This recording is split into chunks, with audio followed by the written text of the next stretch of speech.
and do this all over again. Okay, now we're live. Let me go through the whole thing again. All right, that was my bad. Hold on. Let me go through the jingle. You are listening to UPRN, United Public Radio Network, coming to you live on 105.3 right up to 107.7 FM from the beautiful city of New Orleans. uprntalkradio.com.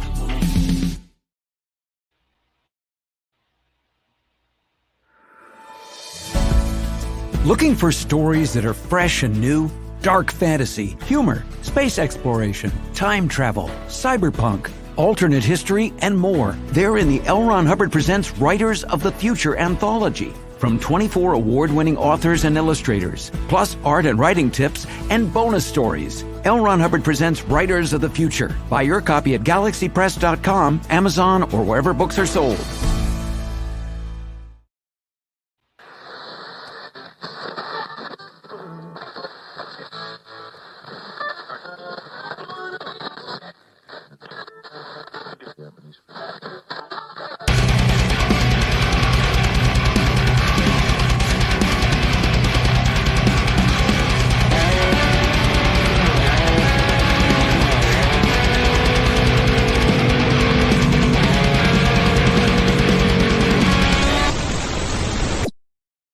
Hey, good evening. Finally got it right. All right, we go into the comments there first. Okay. Hey, Gary, good to see you, buddy. How was my week? Oh, wow. Okay. Welcome everybody to Into the Night on UPRN Talk Radio 105.3 New Orleans, 107.7 Mississippi, and good evening to you, Gary. How was my week? Well, I don't know. It was pretty cool. I did a little change up in my wake up. I started doing things that kind of like help me, get my day going and then when I settle down before I go to bed. So yeah, everything's going on pretty good. I hope everybody had a good week. Um, our guest tonight will be whenever he can get in. Joe Monteldo. He is the UPRN talk radio owner, and he's also UFO investigator and an alien investigator too. But so I don't know. There's a lot of new things that came up tonight, and well, first of all, Tara won't be on tonight because she's sick, so she won't be able to make it. So it'll just be me. Uh, and we'll see where how it goes. We'll see how things go. But my week, it, it was there. This weather's kind of crazy tonight. It really, really was. It's hot and it's cold. It's hot and it's humid and it's hot. And I really believe, because I was watching the news tonight before I came on. Trish has her own show, Gary.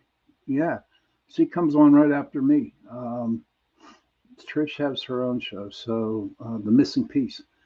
So check after my show. Check her show out. Hey, Mandy, good to see you. Um, Welcome to the show, and I appreciate you coming on. So, just like I had a friend of mine came up to me, or she gave me a call the other night.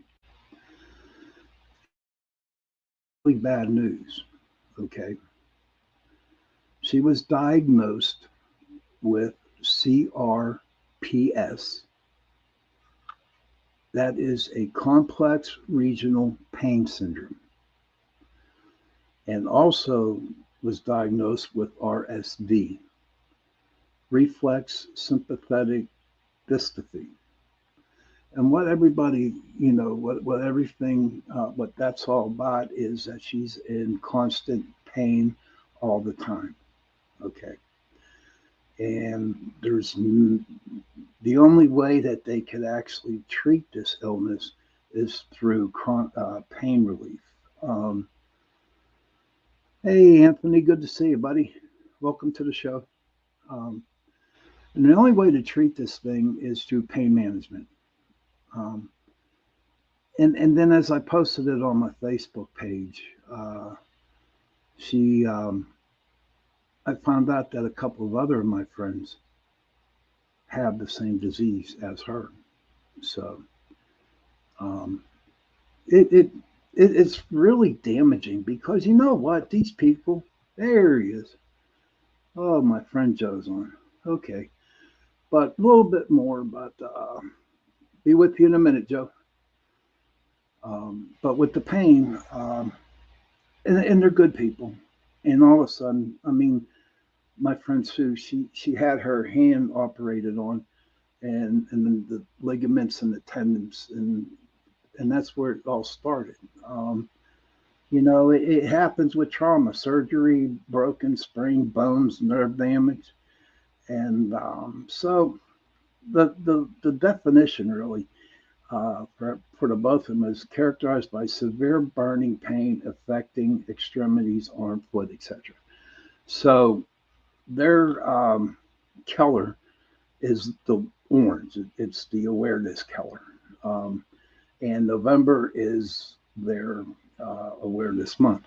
But as you can tell, I have orange at the bottom of my screen here.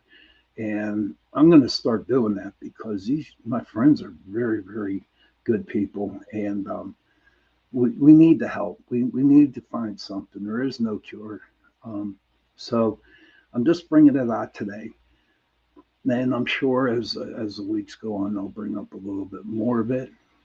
But if you want to, just Google CRPS/RSD. So let's make that awareness. So my guest tonight, Joe, he took me under his wing, and he showed me the ropes to podcasting, networking, talking, all that stuff. And I owe my career with the man, him and Jenny. And I just with all this alien UFO stuff coming up, up in Congress, and Joe's been in the business for a very long time. I would like to hear his take on what's going on with what happened up in Congress. Without further ado, I would like you to welcome Joe Monteldo. Hey, Joe, good to see you. I know speaking no English. No English. No English. No English. No English. I only speak alien. That's it. Alien. I know, not illegal alien, asshole. Alien. Alien, huh? That's right. Hey, so Brian, what you been up to since I ain't been producing? What you been doing? Getting in trouble, chasing women? What? Something good? No, not at all. I'm just have been a little busy bee. Hey, Anthony. There's nothing wrong with chasing women when you're single. Look, trust me, when I was single, I chasing bitches. Well, actually, I didn't do much chasing. They did the chasing, but still, it was still the same thing. Dude, no way, man. I have no time for women, man. I have no time for them. Do you know, in my entire life, I never asked one woman out on a date, not one time. Congratulations. I dated a lot. A lot. I'm telling you what. Because dude. I was shy, people. I was a good-looking guy, but I was shy. I was like, don't touch me, bitch. I don't know who you are. I don't know where that coochie's been. It could be alien coochie as far as I know. I'm just teasing. Y'all write to. Be sure y'all write to Shawn. Oh no, wait. Be sure you write to Michelle DeRoche and said Shawn was allowing this coochie guy on his show. Yeah, Michelle's like my manager, so I'm lucky I didn't bring her on tonight to really have. Don't mention it was Joe though. Okay, just say hey. He had some coochie guy on his show. That's all you gotta say. Yeah. So a couple questions before we get into the topic. Michael's not on, Tom. Oh, Michael. Hi, Michael. Good to see you, buddy. Oh, wow. Good to see you, pal. Oh, okay. Evil people from the other world. I'm sorry, what? But why don't you explain people how you got into podcasting and how long you've been doing that? I met this guy in Hong Kong, China. He owned Pioneer Radio. I choked him, threw him in a lake, and I took over. I wanted a true story. I was giving you. Yeah. I'll give y'all the fake story, but that's the true story. I threw him from a 54-story building, by the way. Boy, when he smacked Okay. the water, it was a biatch. Actually, no, I was. I had gotten involved with MUFON. I had this weird thing. People always want to, still even today, people just walk up and tell me their whole freaking life story. If they were contacted, they just start telling. These people know me from Bean. Just tell me about aliens and aliens taking them and shit. And I'm looking at them like, I'm like 21, 22 at this time. I'm going, really? Aliens are taking you. You're kind of scary looking. I don't know why a freaking alien wants you. But they did. They were always telling me when I took over for supervisor. Well, I'm sorry, for training manager for Easy Serve. It was constant. Anytime I was in a store, checking on managers, I'd just be standing there minding my own business. I might just come up, start. Not just me. They did to my wife. Tell me it would just be nonstop. Let me tell you about this thing. Again, they don't know me from Bean. I could be somebody wanting to use their store. It was just weird, and it still happens today. I was with a customer the other day, and he's telling me about this weird shit he's seen in Florida. I'm like, really? I said, there's a place to report that, right? It's called Peter Davenport's. Go to Peter Davenport's site and report that. He said, "What about that MUFON?" I said, "No, not MUFON. Don't go to MUFON. Go to Peter Davenport." Why is that? Why not MUFON? Because MUFON's just fun. I mean, it's not real. It's not. They have in their 46 years, I think it's been now. They haven't really contributed anything to the field. They haven't changed the field. They haven't got any better. When you ask them what their final conclusions are, it's a joke. That there might be some type of alien craft. Now we got the government saying there is, and we still got MUFON saying might be. I don't know. And then they have other issues like anything that you would turn in would disappear, which was irritating. That a black hole of Calcutta is what they are. But still, even today, their membership is growing. But what are they contributing? Ladies and gentlemen, have y'all heard MUFON doing anything? Well, they made Hangar 1 where they made some money. Well, no, their board gets paid. Don't ever believe that bullshit. Oh, no, their board gets paid. It's a 501(c)(3). All 501(c)(3) boards get paid. Yeah, it's nothing. It's nothing nefarious or illegal. It's just, well, you figure it out. They pay it's $55 a month now. I think they've got 5,500 members. You do the math. It's a nice chunk of money every month. Mm-hmm. Mm-hmm. They might even have more members than that now. I don't know. I haven't checked recently. But the point is what are they giving back? Some TV show with some old ancient shit that we've all seen 50, 60, 70 times that we could really give a good crap about. Really, what is it that they're saying? Okay, this is proof, or we believe that alien abductions are real. They wouldn't even get into alien abduction until I forced their asses into it. I literally had to force their ass into it. That's when they made their star team, because ICAR had become so popular amongst the ufologists because of what we were doing. Then MUFON decided, maybe we should start. And let me explain something. Now, MUFON was anti-abduction until we came along, until we started getting on radio and talking about this. It was so bad that Palola Harris was on my show one night, and I ambushed her. I didn't really ambush. I just told her I wanted to talk about alien abduction. She would not speak to me for a year after that. I seen her in Roswell, and I gave her a big hug, and then we became friends again. But she wouldn't speak to me for a whole year. She was anti-alien abduction. Now you notice she does the STAR conference, and she's all alien abduction now. So for her, I don't know, 20, 30 years she was anti, even though she was working with one of the biggest abduction believers in the field, which was I can't think of his name. He was the professor. Damn, his name went right out of my head. But none of these people wanted to talk about this. So it took until like 2000, maybe 2005, before the field would even start talking about this.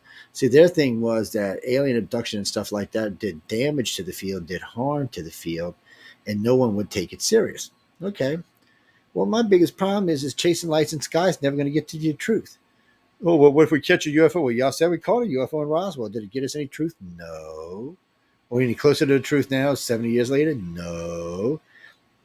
We've been witnessing lights in the sky, for thousands of years. Are we any closer to the truth? No. And why is that? Because you're not going to get to the truth chasing lights. It's got freaking half the time they're ours anyway. And the other ones aren't going to tell you. You have to have some type of contact, or so. And even the government knows dick crap. Excuse my language, people.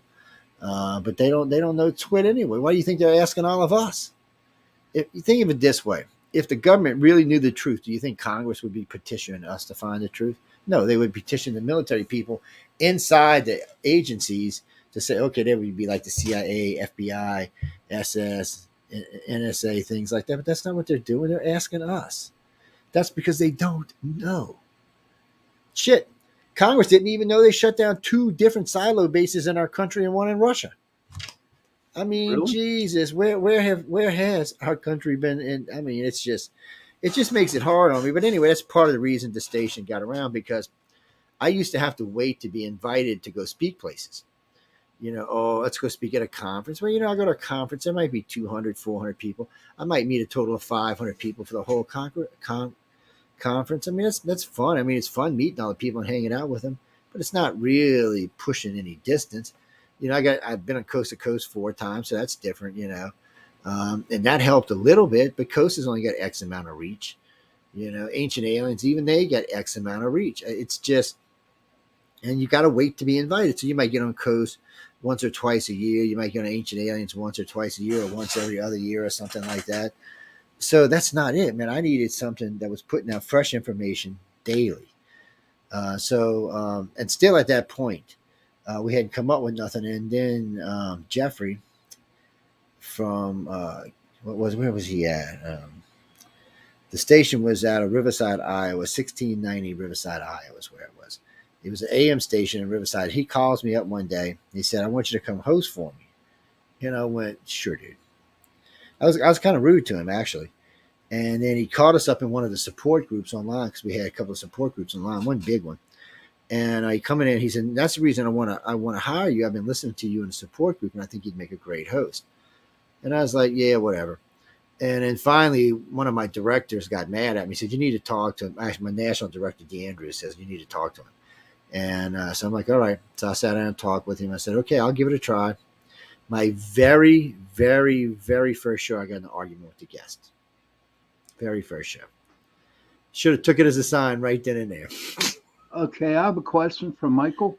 Says, so then a question for the guests: how can we be more productive? Well, that means you got to get involved. You got to do valid, strong research that you can back up.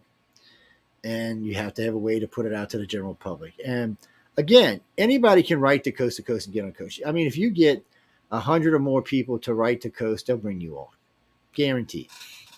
If Stephanie or Lisa Lyon get 100 pieces of email, they'll bring you on their show, because at least that many guests want to hear you. But that's going to be the one shot. Now, if you're really, really, really, really good, they might bring you back.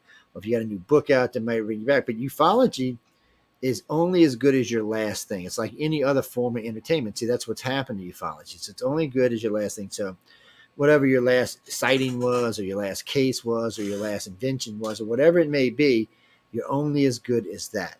Once that phases out in 8 months, a year, 2 years, that's it. Nobody's even paying attention to you anymore.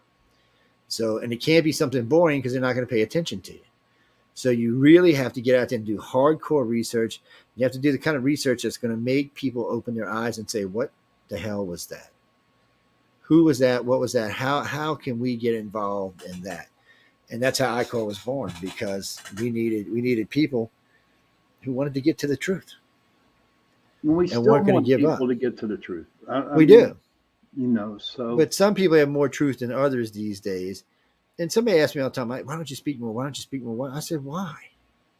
I mean, I could pretty much speak every day if I wanted to, or at least a couple times a week. But what is it going to really, if I honestly thought, I mean, really, if I honestly thought that it would make a serious difference, I would. I would just go ahead, because I've already been asked to speak in front of Congress. So I would just go ahead and do it. But I don't think it's going to make any difference at all. Mm-hmm. Now, I probably will be subpoenaed to speak behind closed doors. I'm pretty sure it's already happened, to be honest with you. And so I will speak to them, and they will hear things, because I sent them a list of questions. They will hear things that they haven't heard from anybody else, which fascinates them. But is it going to change anything? Is Congress going to get off its ass and do anything? No, it's not. What about the whistleblower? What about him? All that fake thing they had about that guy coming in. Yeah, I know the 14-year-old, the guy who was in the Secret Service for 14 years. What about him? Well, I'm just Is he saying, what, really a whistleblower? Is he not a plant? Is he really a whistleblower? Did he say anything that's going to change the field or change Congress's mind? I mean, what? I've been listening. I mean, has he said anything that would make? And a lot of his answers are always the same thing: behind closed doors, which is stuff we're never going to hear. Like almost any testimony I would give you, I will never get to hear. So, is it going to make any real difference to the general public? No, it's not. This is, you want to know what this is about? This is about Trump. This is what this is about. So they figured all these lawsuits would keep the media on Trump and stop talking about Biden, but it wasn't enough. They keep going after Biden. There's all this media coming up about Biden Hunter. So what do? We'll get UFOs, and people will look at UFOs. And now you got UFOs and Trump in the news daily, every day, and it's still not enough to keep people off of them, because unfortunately for them, people find that more interesting. It's a tough thing, because getting to the truth in this is really tough. In the skiff, exactly, Michael.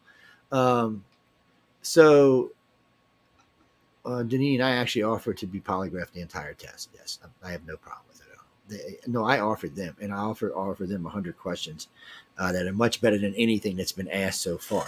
So the first thing I would have asked Mr. Whistle Koresh is, I would have said, you said you came forward and you said you never have been paid for a gig. I went, lie number one. I said, so why should I trust you? You've already lied once. I said, now there's at least 3 other times that you lied. So why would I trust anything that can plan? You work for who? The most lying organization in the world. So you have to earn my trust. And so far, you haven't earned my trust. You lied about being on major television shows. You lied about taking money from these major tele shows. You lied about getting print made and making money off the print. I mean, right off the bat, flag. Okay, this is Stephen Greer. Flag. So ask me this. If you were a successful doctor with a successful career, why would you leave it to get in ufology? Very few people make money in ufology. There's some that make it, but very few. Well, he's one of them. He charges, I think, the last time I had heard, somewhere between $3,000 and $6,000 to go have a spiritual retreat with E.T. out on some beach somewhere. He got in trouble for it once. And then he charges for any time he speaks anywhere.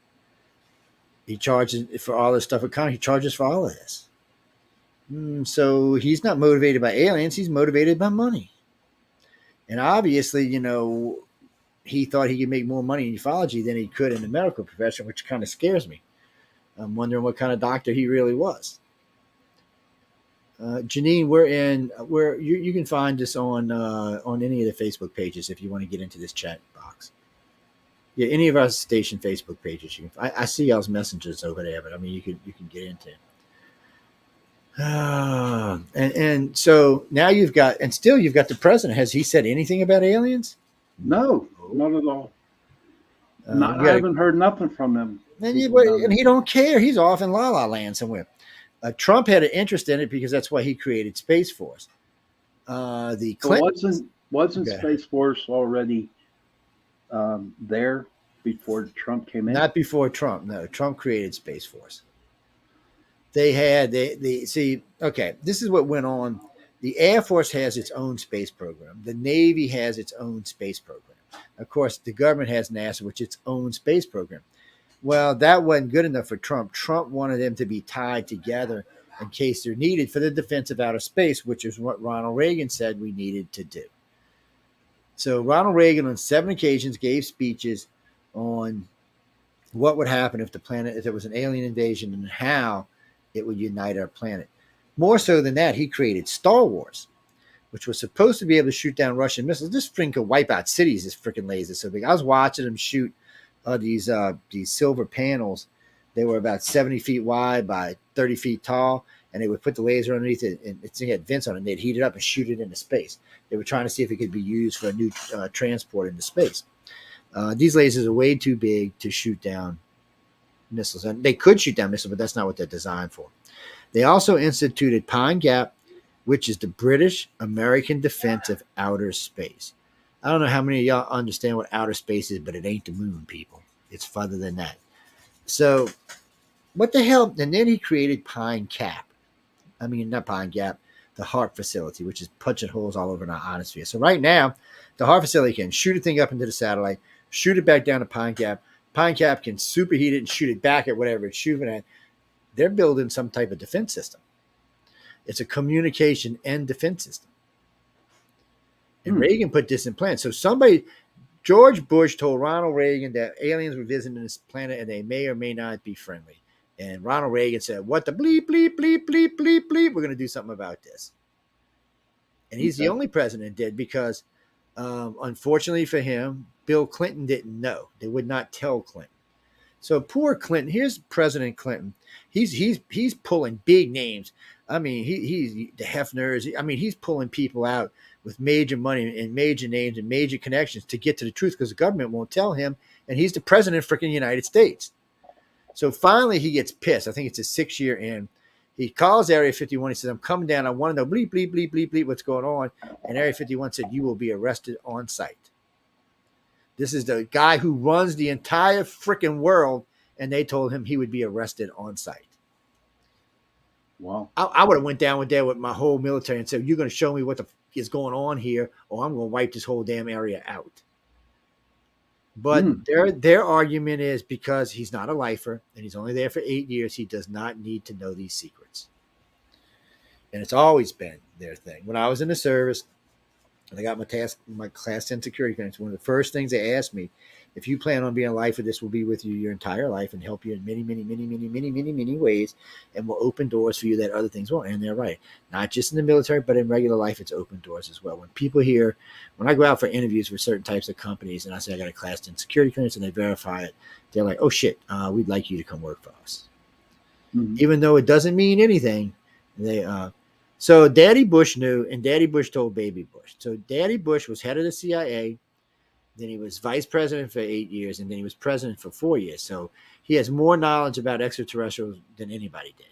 Who, Daddy Bush? Daddy Bush. For some reason, and no one knows for sure. So there's been a lot of rumors that there's something in the Middle East that we've all been looking for. Not just us, the Russians and people living in the Middle East. Everybody's been looking. Some people say it's a gate.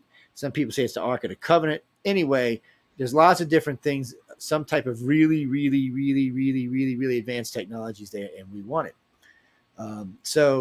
We started the war, the first war, Desert Storm, which was made me a fantasy, and which I'm not a fan of anymore. But anyway, we went over there, it was kicking ass. We accidentally bombed it, killed 2 of those evil children, and then we wanted to stop the war. So some reason, somebody blew up the Twin Towers. So we decided, okay, we can go back. At that point, I'm pretty sure Daddy Bush went to Baby Bush and said, look, we're looking for this. Be sure that this is how this goes. And we stayed over there for 20 years after that, looking, digging, playing, looking, never digging, found. playing. Well, Michael says Gilgamesh. It could have been Gilgamesh too. And also, what's the one they got the finger of the saint? Is that him? They were talking about him too. So there's some saint that they said gives you immortality they were looking for as well. I mean, it could be a combination of things. I'm not going to rule out that we might not have found some stuff over there. It's never, with this country, it's never what it seems to be. So I would take UFOs straightforward. That's what I think it should be, a straightforward thing, but it's not. Just, look at Congress. It's like when they pass a bill and they want to add all this bullshit into the bill. It has nothing to do with the bill itself. They just want to add stuff in that doesn't belong there because, that's how they can fight about getting the bill passed. Well, we'll back you as long as you pass this, this, and this.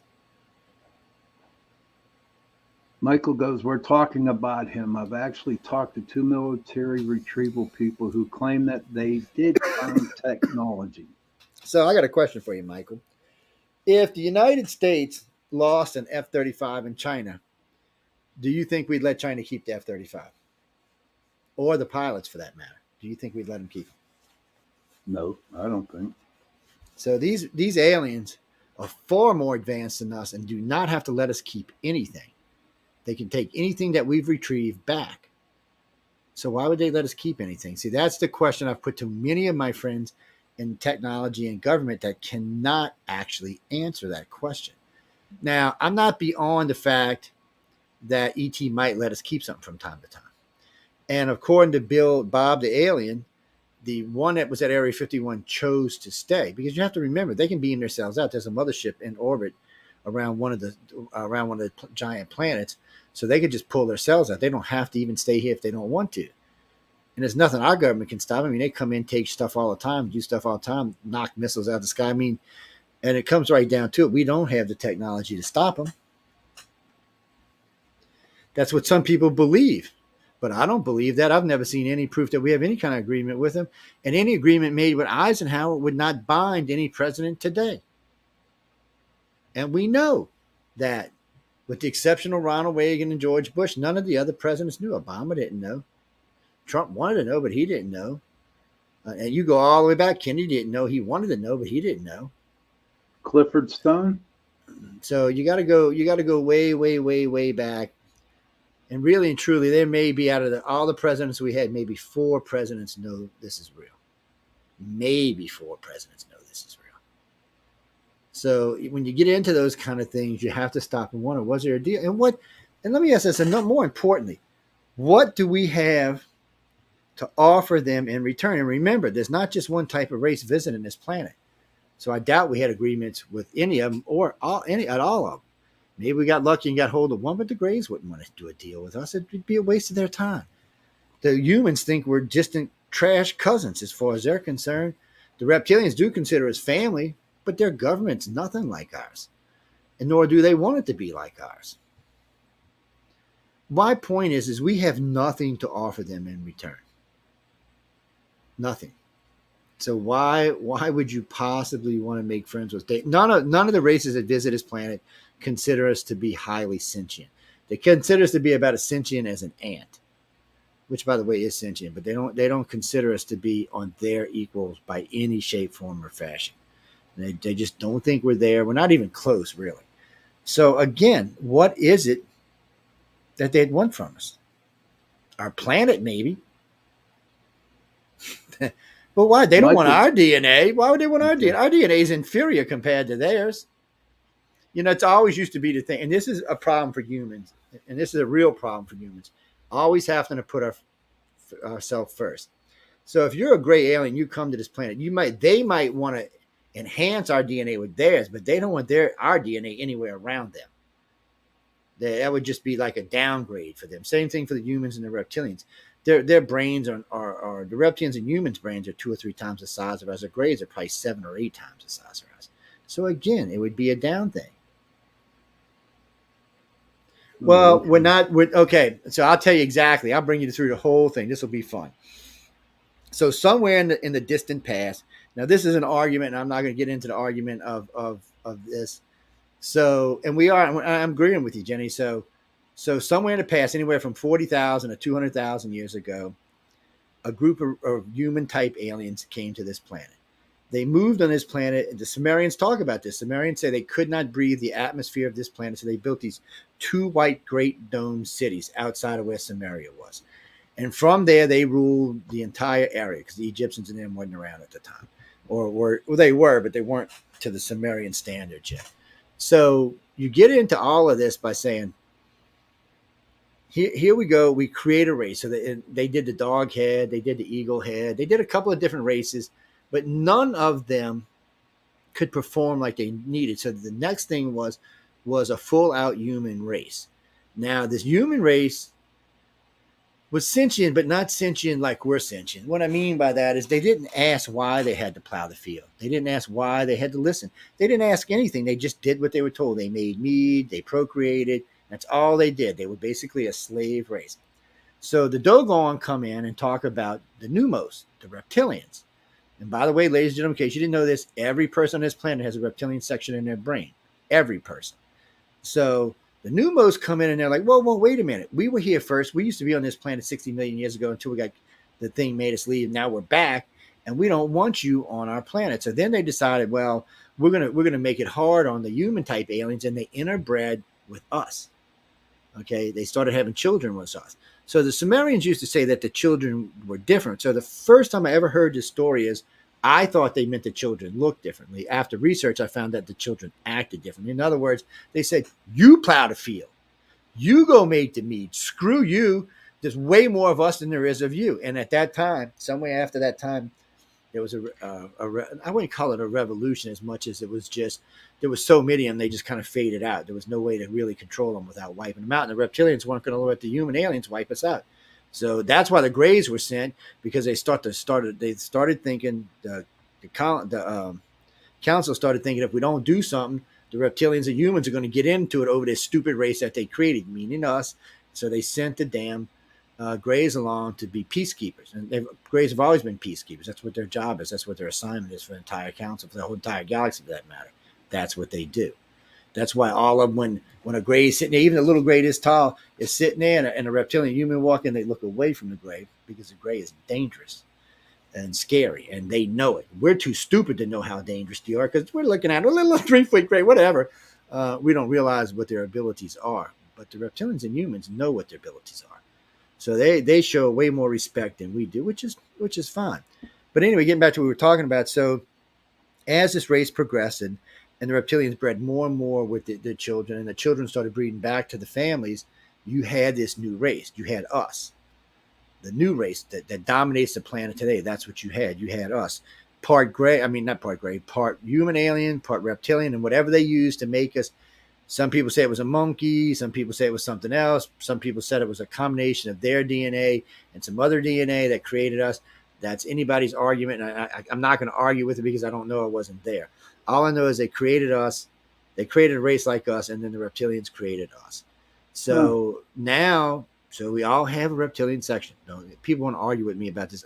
I win more money over this, by the way. I was just in L.A. These two guys, they're lawyers, by the way. We don't get no reptilian. I said, dude, $500. And she said, I'll take that. I said, you both say? I said, hold on. I just flipped. I said, Siri, do we have a reptilian section in our brain? All of a sudden, you hear, yes, we do. And she starts talking about these two guys like to crap themselves. Of course, I didn't make them pay me, but I mean, still. Michael wants to know if Galactic Federation, do you believe that is fact? Okay, see, I do agree there's some kind of federation, because first off, I hear it in way too many contactees arguments. I mean, there's too many contactees under regression or under hypnosis that come up with this thing.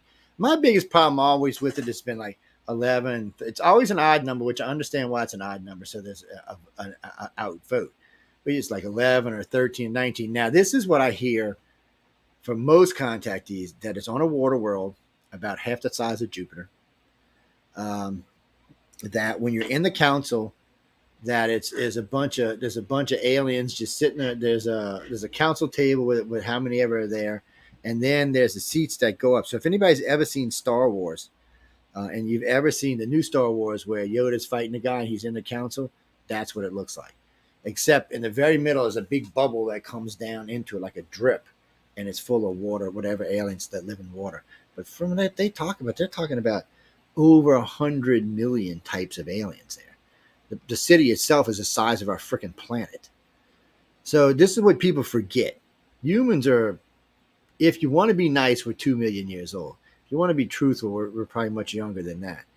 But for these guys, I mean, the Greys are probably 1 billion plus. The reptilians and humans probably well in the 700, 800 million range. Can you imagine us in 800 million years? Can you imagine what we'll be? I don't know, bud. So that's the point. And we can't imagine it. And how are we going to imagine what an alien race is? How do we even talk to them on a level playing field? It's impossible. We will not understand 99.9% of what they're talking about. It's beyond our brain's about this big. It's not even that. It's about this big. The alien and reptilian's brain is about this big, and the Grey's brain is about this big. I mean, it's just, and plus they're designed differently than ours. They have different sexors, different pads. That's how you know they're empathic and telepathic, because those parts of their brain are active where ours are not. In case you didn't notice, the dolphin actually has a bigger brain than we do and has more senses than we do. Mm-hmm. People tell me all the time, well, they're not as smart as we are. Really? No, bullshit. So think of it this way. They inhabit the majority of the planet. We don't. We're stuck on land, or not even 1/3, or not quite, about 28% of the planet we live on. And we don't even live on that. That's the land mass is 28%. We only live on about 12% of that. The dolphins live in 70% of the water on the ocean. They don't just live in oceans. They live in lakes and rivers. They're everywhere. And Well, Joe, let me run this question by you real quick. Since we've been having a relationship with aliens and humans, right? Wouldn't they come up with a way of talking and understanding each other? the aliens know each other fine. They all talk to each other. They have no No, problem not talking. the aliens and the humans. They do. So this is where people get confused. The three species that are allowed to do work here, there's about 7 species here, but the 3 species that are allowed to do work here have already made contact with everybody they want to make contact with. That's why when people tell me, well, we need to make contact, we have made contact. The aliens are not interested in Joe Biden. They're not interested in the rest. They're not interested in Vladimir Putin because they're not in the family line of abductions. They're not through the original Sumerians and the original reptilians way back, how many ever thousands of years it was, because those are the family lines they abduct in. Because nobody else on the planet really has the abilities yet. So if you go, here you go, people. I know it's going to aggravate y'all, but go to any mall or any mall or any store anywhere you want. Bring a box of cards with you, and something you can cover them with, or something you can flip over, or get some dark cards. I usually get the long ones, colored cards. So you sit down at a table and put up a sign, testing paranormal abilities. Okay. And this is an easy test. This isn't even a complicated test. I mean, we got some much more complicated ones than this, but this is an easy one. So you sit down, somebody comes and sits down. They say, okay, I'm even going to tell you it's a red and green card. Which one's on the right? Do you know over 88% of people get it wrong more than 70% of the time? Oh. Figure that out. So when you flip a coin, you should get it right 50-50, right? That's not true. Most time when humans flip a coin, they get it right about 30% of the time, and they miss it to 70% of the time. This means you have no abilities. You're not even developing the abilities. They're just not there. It's not, and I try to get this across to people. You're only going to find empathic abilities and telepathic abilities amongst abductees. If you have a strong ability, then you're a contactee, you're an abductee. You might not know you are, because 98% of people don't know they are, but you are. It's just one of those things, because you're not going to find them amongst the regular population.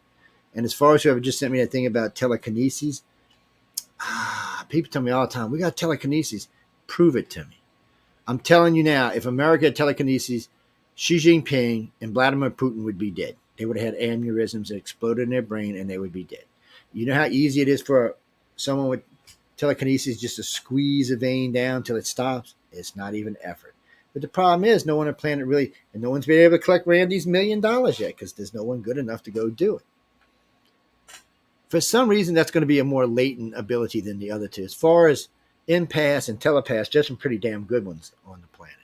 But for some reason, for telekinesis, it's a rare ability. I'm not saying they're not going to develop over time. They probably will. But telekinesis is the ability to shut your door by thought, to lift your kid up by thought, to move things by thought, to stir by thought, to do anything by thought for that matter, to hover yourself across a room by thought. That's telekinesis. Telepathy is Bruce, you're talking about not telepathy, remote viewing. Yes, it has a place, just like all of it has a place. But remote viewing is not as good as telepathy. That's why the U.S. Air Force and Navy dropped their remote viewing programs for telepathy programs. Yes, Edgar, damn, I can't say his name now. Anyway, he was retired colonel. He was a colonel in the Army. He was retired a few years back. It was about 20 years ago. The military decided to drop the remote viewing program. Edgar Dames, I think is what his name was. We had met several times. And they decided that they needed telepathy, because remote viewers are good. So you give a remote viewer a target. If it's a good group, they'll find a target. Like, let's say they find a cruise missile, or let's say they find a Trident nuclear missile sitting on a stand somewhere. Okay, they found it, but what can they do with it? Nothing. But what can a telepath do? That's a whole different thing.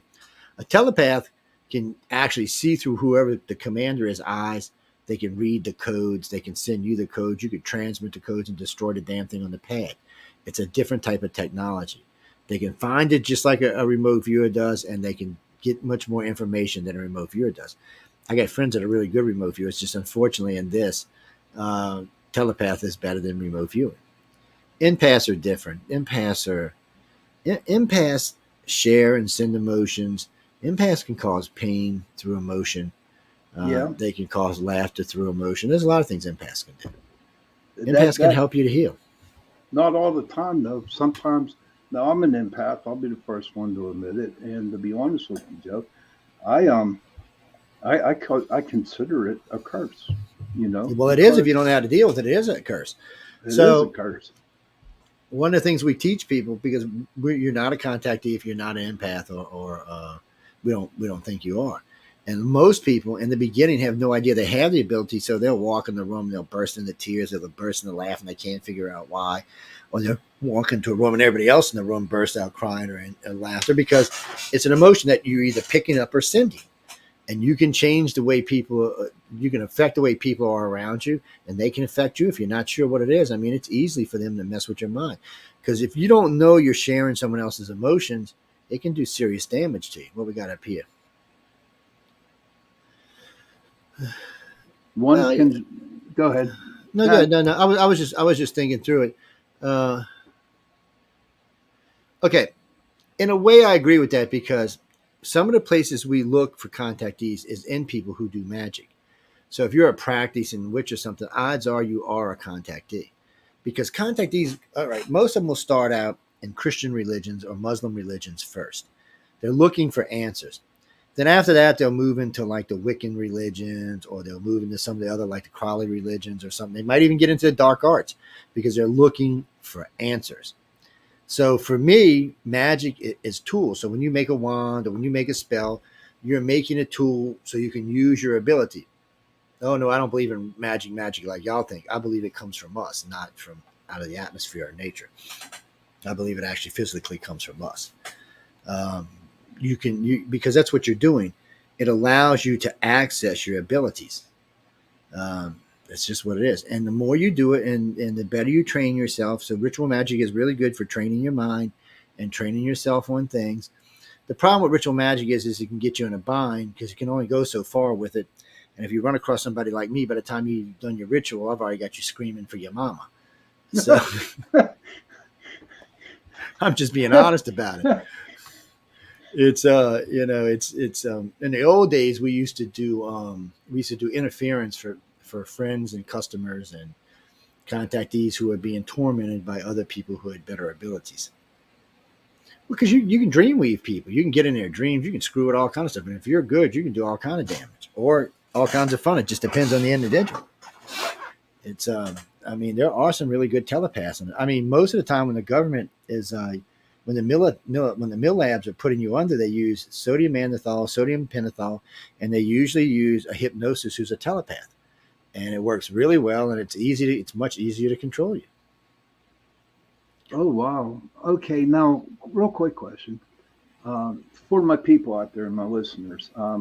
What are some of the signs that you know that you're a contactee or you're an abductee, or you know what I mean? Oh, your name's Michael How would Anthony first. That's one of the first things. Okay, I'm sorry. he's I was how just would you helping know? out, man. Go ahead. No, go ahead. No, what are some of the signs that people might think that they're a contactee or an abductee? Well, you can go over to icar1.com. There's a big old list of this stuff over there because there's lots of things. But What is it? one, ICAR? icar1.com. So one, if you are empathic or telepathic, or you're having these dreams that you're dreaming about stuff like alien visitation or things like that, or you always know who's on the phone when they call, you know who's knocking at the door when they're knocking, you know what your friend's about to say out of their big fat mouths, you know what your spouse is thinking or talking about. These are all sure signs, but it's way more than that. If you have an interest in the paranormal, or into witchcraft, or in any of the dark arts, any of the arts for that matter, you like to look at dragons, you really have a thing about paranormal fantasy all the way around, it's a good chance you're taken. Also, if you're RH negative, it's a 70% chance that you're a contactee. All right, what is that? What's RH negative? RH negative is just what the majority of contactees today possess, happens to be RH negative. It's still 30% of the population is O negative. I mean, it's not O negative. Is Rh positive.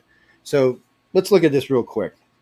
If you look at the breakdown of blood in our country, Rh negative is only 15%, but amongst contactees, it's 70%. So it shows that the aliens do have a particular type that they prefer. More reasons why is because they're probably using that to breed back into our population. So if you look it up for yourselves, ladies and gentlemen, Rh negative have different tendencies to Rh positive. They look at the world slightly different. They're slightly different in the way they think. There tends to be quite a few of them that have above average IQs. They definitely almost the majority of them think in an abstract. Also, there's other weird stuff like O negative is the universal donor. So anybody in the world can take it. I'm O negative. Yes. And then, no, it is. And it's worse than that, though. Almost all of our hematological research comes from O negative because it's the purest form of blood known to man by far. So, and I know people always tell me, oh, AB and AB and AB and positive and negative are the rarest. True, but not true. Because AB, negative and positive, can guess what? Take O negative. So they're not the rarest because that with the 7% of O negative and their 1.2%, that's 8.5%. So no, they're not the rarest. Rh negative is the rarest. They can only take their own blood. They can only take blood from the same donor. So an Rh negative person cannot, there's no universal donor for him or her. He can only get that blood from another Rh factor person. So it limits to what they can get to. They're only 7% of the world's population.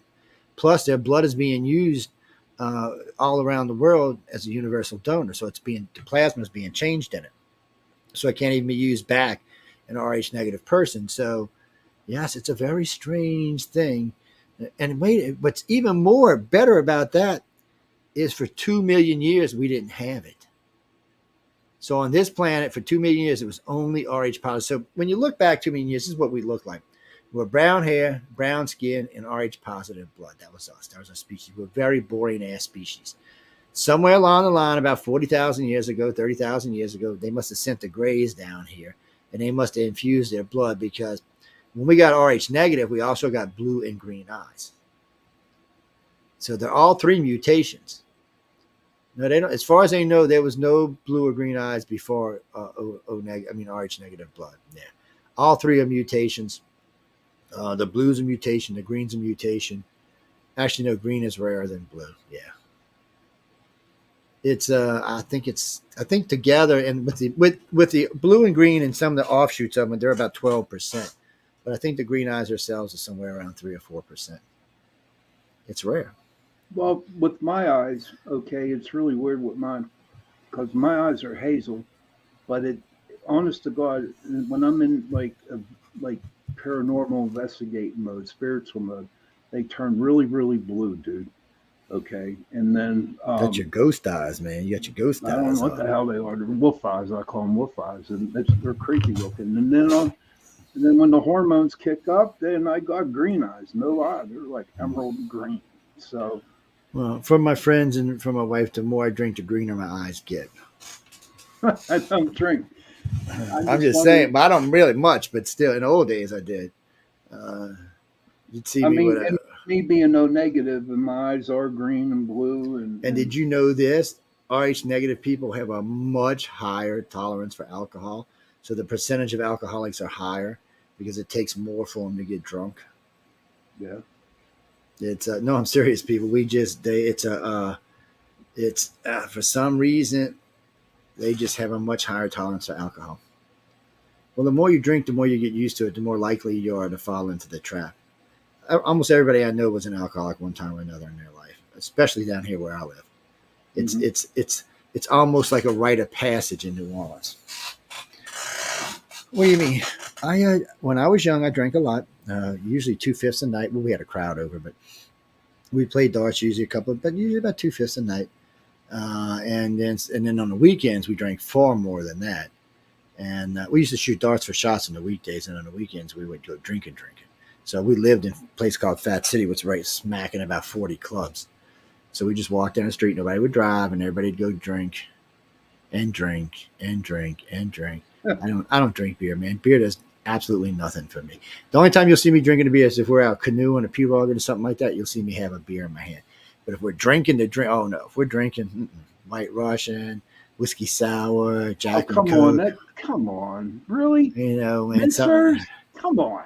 Wow, man, You're no, I supposed to like be my stuff. doing bourbon Oh straight no, with water, dude. no, I don't put Come on. no water in nothing.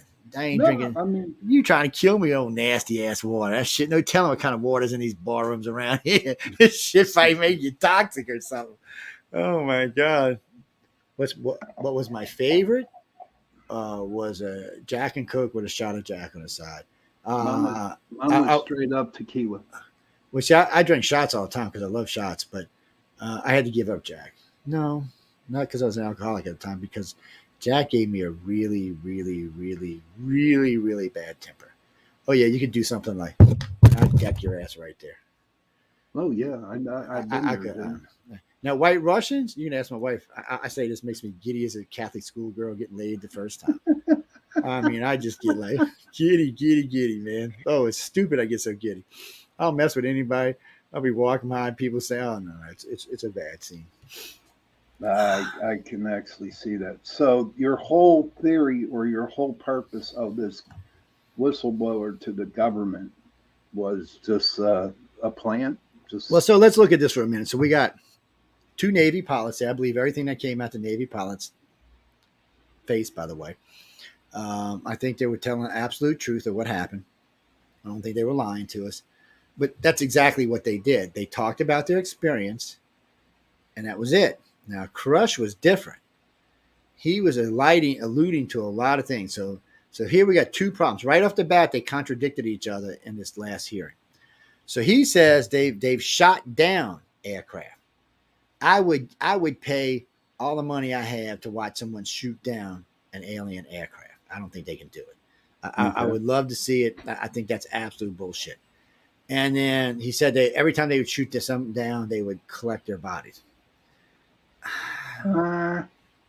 So wait, it gets worse than that. So he's going on with all this BS. So the pilot comes up and says, the guy said, "Could you shoot him down?" He said, "Man, what do you mean shoot him down? There's no way." He said, "We have nothing that travels that fast." He said, "Our jets or our missiles can't even get close to him."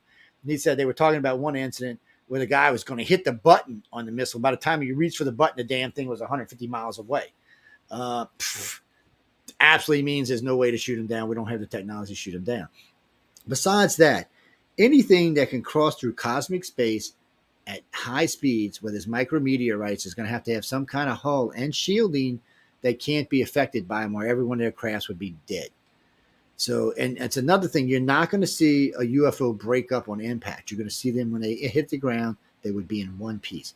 There's only ever 2 pictures of those. There's 2 pictures of those. One in Russia where there was one impacted on an angle, and one in the United States where it was impacted on an angle. Both gentlemen said a craft came by and took them, retrieved them. Now there's one in Shag Harbor that crashed in Shag Harbor, went down in the water, and the Navy was there. They had 2 submarines there. They had a Canadian submarine there. There's all kind of stuff. Little UFO come underwater, put this blue light beam all around the other one, took it off a little ways, and they both went up into the air and left. Oh, it shows you right there that they're not going to let us keep the materials. Okay. That's just not going to. And you can't blame them. Would you? I mean, do you want to give the human race something that can travel faster than light and blow up whole planets? No, we don't want no one having that kind of technology. No. But you figure that we actually came up with that technology. I would think. Well, we're so far. We don't have the planet to blow up the planet. We have the technology to wipe off humans off the planet, but we don't have the technology to blow up the planet. And remember this, ladies and gents. I always tell people this all the time. Oh, we got to save the planet. No. We got to save us. The planet ain't going nowhere. You can nuke every stupid human on this planet, and in 10,000 years, the planet will be right back where it was. No ifs, ands, or buts. Overdone with, too bad, too sad. We're just gone. And wait, we wouldn't even be the first extinction. We'd be the 6th. Just saying, guys. Mother Earth's going to be here for a long time. We're the ones that's got to worry. So Elon Musk is planning on taking a nice-sized colony to Mars. Jeff Bezos is now talking about also taking a colony to Mars within the next 5 years. So I don't know how, and they may get together and start Bezos Amazon on Mars or some shit. I have no idea, but it worries me. It worries me that we have 2 billionaires trying to get off the planet so badly. Maybe they know something that's coming. I Okay, mean, Jenny.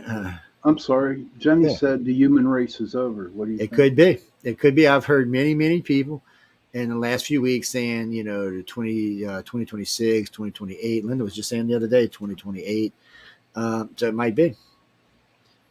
But contactees, you don't have to worry. You're not over. Just the stupid humans are. Yeah, so they'll Oh, the what? retrieve y'all. Just the stupid humans. They'll retrieve the contactees. That's what the Holocaust dreams are about. When the humans start talking about the Holocaust dreams, the contactees that have them, that's the first thing that goes on is the aliens come retrieve their contactees from the planet. So y'all don't have to worry about it. And you'll get enhanced powers and better bodies. So all y'all going to be much better off. It's just the other 7.8 billion that are going to melt, burn, or something in between. I don't know, Jenny. I've heard so many things. So the very first time I heard this, they were talking about some kind of burning of the planet, where I would think rapture would fit in for that. But then recently, the contactees are talking about, or the Holocaust people are talking about something a little different. It sounds more like a pandemic, like COVID was just a warm up for what's really coming. And it kind of even feels like that at the moment. So they're saying, because they're talking about going into cities, there's no peoples there. There's cars there. The street lights are working, but they don't see people anywhere. When they walk up to the windows, though, the windows address them like, hello, Jenny. How are you? Would you like to buy some nylon stockings today? Whatever your last purchase was, they talk to you about. So this is AI technology, which is something we were planning on doing a couple of years ago, but the government said no. Well, because what happens if the last thing you bought was a condom or something worse than that? And you're with all your friends standing in front of a shop in front of 500 people, and it says something really bad like, oh, did you enjoy whatever porn you were watching the other day? It just didn't sound like a good idea. So anyway, but they describe, and in the cities, they found big areas where they were bulldozing and burying bodies by the thousands. They talked about a couple of bodies that went a little crazy. They sounded almost like the Living Dead almost. Actually, and then there was little military places set up where the contactees could be put into this blue plasma to rejuvenate them and regenerate them. It also seems like certain people in the government, because they've had contact with the contactees and have taken their blood, have gotten the cure, because the contactees seem to be immune to it. And they talk about some people, very few will be left here. All the rest will be taken off world. And we're not talking about most of the humans will be killed. Whether it's in a flame of rapture, whether it's a D's, they're going to die. Not everybody is, but they're going to. Denise, where? Oh, you're a messenger. It's if you go by, so about 33% of the contactees have the Holocaust dream, and they give such great details that it's hard to think it's anything but what it is. Oh, I believe it's coming. When, I don't know. I don't care to put a date on it, because some days I feel like it's tomorrow, and some days I feel like I'll be gone. But it could be anywhere between now and then. I do think, though, it's moving a lot faster than it was, because I know if you're a regular listener of mine, I've talked about this desensitization program many times. We're the ones that created it. So the desensitization program is somewhere back in the 20s and 30s, the government decided that we needed to desensitize the population to extraterrestrials. So way back about 200 years ago, we started seeing an uptick in science fiction books, a lot of, like Jules Verne's and all that. We started seeing more and more and more. Getting into the movie system, we started seeing even more bigger productions of aliens. Today, I mean, in 2023, all you got to do is look at DC or Marvel, and it's just alien everywhere. Yeah. So we got used to that, and then we started seeing aliens in our Doritos bags, aliens on our keychain, aliens on this. So that was the first thing I said was going to happen. The second thing I said was going to happen is that they would find water on Mars to suggest there was life, which they just did, by the way. They just found water on Mars. It's looking like they're going to find some type of microbiological life. They're thinking they might even find something like mold or spores or something like that growing, something more advanced. So then they're going to find life. And I said that. And then somewhere they'll find what looks to be either out on Titan or Io or on Mars. They're going to find some type of life. Might be a mouse, might be a rat, I don't know, it could be anything, but it will be alive. And we'll be like, wow, life on another planet. And then somewhere, whether it's here on Earth or Mars or the moon or somewhere, they're going to find some type of alien something, artifact, the best word. Maybe an old temple. And they think they've already found one on Mars. There's a big argument right now because of them 2 doors they found cut in the holes on Mars and some other stuff they found on Mars. They think they've already found an alien artifact on Mars. But until someone goes for sure, NASA's not going to tell us. Why not, Joe? Why not? Because we're not to the point where they need to yet. Then eventually that will come out. They'll say, you know what? Oh my God. Because it's going to shock the world. We need to absorb the fact that there's life out there first. So, give us a little while. Let us find some life somewhere, not human type life, but some type of life. Let us absorb the fact. Because what is it? Io or Toten, they think there might be whales living on that one that's ice with the water. Because one of the probe pictures when it landed, there was something. So this probe's landing, it's cutting into the ice, right? And you can see that there's liquid underneath it. You see something just big, man, go right under it and just arc over, just like a whale would do. Whatever it was huge. Even NASA freaked out about it, but no one. And then they started saying, "Oh, it was probably some type of, rock. Rock. Really, I didn't know rocks floated. There's no trees there. What the hell are you talking about?" So they were trying to come up with excuses, but more and more they leaned to, because they've already found a couple of rocks from Mars that suggested there was life there, plentiful. So now they're gonna come up and say, "Okay, well, we found this life." And then somewhere after that, might be a year, might be a week, might be 10 years, I don't know, they're going to announce that they found an alien artifact. That's what they're going to do, and they're going to show it on TV. And at that point, we're all going to realize that we're not alone, but we're still safe because it's not a live alien. It's probably some old, million-year-old artifact that's no longer we have to worry about the alien. So then we'll be able to still relax in our everyday lives knowing that aliens are real, but they're not here. And that will allow us for the next phase, which is open contact. But it has to happen that way, because if it happens anyway but that, everybody's going to panic. All my religious friends have already said the same thing. They're going to flip out. They're just going to flip out. I'm like, why? Well, it ain't God. Well, how you know God didn't say go down there and blow the freaking planet up? You don't know if God's over there talking to aliens or not. You don't know. They may have been. Or I've heard that aliens are God. Well, according to Monsignor Balducci, Father Monsignor Balducci, from the Vatican, he said that they're on a higher spiritual evolution than we are because they're so much older than we are. So it makes them closer to God than we are. That's his exact words. And then the astronomer from the Vatican came out and said the exact same thing. 5 years after that, one of the bishops came out and said the exact same thing. So the Vatican will not deny. If you ask them at the Vatican could directly do aliens, they will not deny it. They may not confirm it, but they will not deny it. But most of them today, when you talk to them, will say, yes, the Vatican is aware. And that's all they'll tell you, but they will say the Vatican's aware. And for people who don't believe, there's a whole entire section at the Vatican dedicated to extraterrestrials. Oh, yeah. All right. It's in the Let's stop you here for a minute, Joe. Who's pregnant? Wait, who got pregnant? I was hearing things. Okay. No. But I want to thank Carnation for being the sponsor of the second hour of the show and Into the Night. Thank you, Carnation. Yes, and send me some damn cream, people. Y'all need to start making that sweet cream, or I'm going to go find me a new sponsor for some sweet cream. Don't go there. They'll lose it. No. I like to pick on him. I know the guy real well. I said, you need to get some of this sweet cream. So what do you think? Like doing a little bit. I'm just like in kindergarten with the Anunnaki. I've seen some of the drawings on the stones, and to me, okay, I would think they had wings when they came down, but they had little round things on their ankles and around their stomachs. So, are the Anunnaki aliens that brought the word of God down to these kings? Well, you know what bothers me about the Anunnakis? When you start doing cross research on them, you found different descriptions of what they look like. Okay. So is this something humans created? Because we're talking about the Sumerians and the Babylonians when we get into the Anunnakis.